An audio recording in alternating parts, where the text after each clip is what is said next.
దీన్ని అద్దసేరు అంటారు కదా, దీంతో 2 పోసుకుంటే ఒక మనిషికి వస్తుంది. దీంతో 2.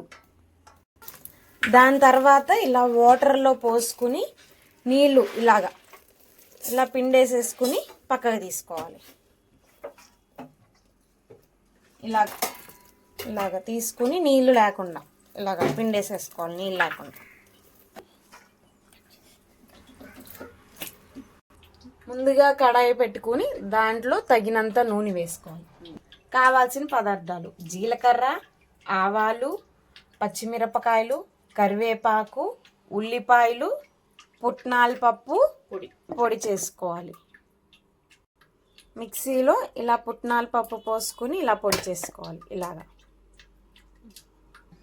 నిమ్మకాయలు కావాలి. నిమ్మకాయలు లేదు అంటే ఇలా చింతపండు నానబెట్టుకోవాలి ముందుగా.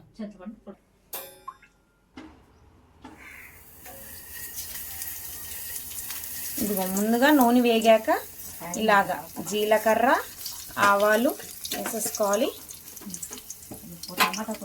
తర్వాత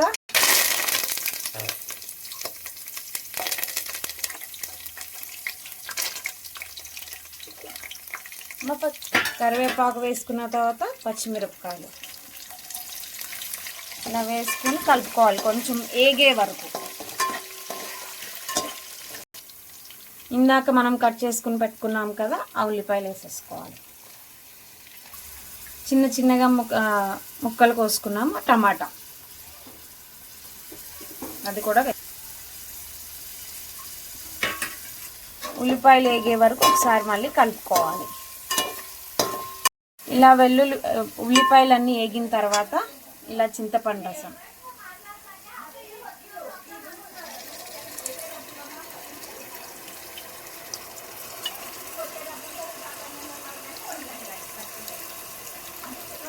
మళ్ళీ ఒకసారి ఇలా పోసుకున్న తర్వాత ఒకసారి ఇలా మొత్తం కలుపుకోవాలి. తర్వాత 2 స్పూన్లు ఉప్పు, కొంచెం పసుపు,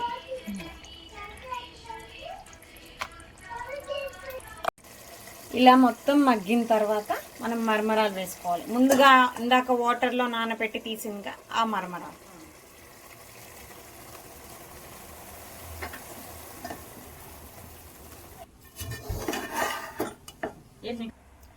పుట్నాల పప్పు అంటే కన్ఫ్యూజ్ అవ్వద్దు. వేపుడు శనగపప్పు పొడి కొద్దిగా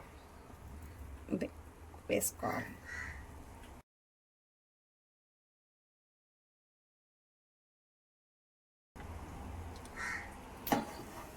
మళ్ళీ ఇలా మిక్స్ చేసుకోవాలి, దాన్ని మొత్తం కలిసేటట్టుగా. ఇలా మొత్తం అయ్యాక కొద్దిగా మనకి ఎలా ఉంటే కొత్తిమీర, లేదు అంటే ఎవరి చాయిస్ వాళ్ళది, కొత్తిమీర వేసుకోవచ్చు.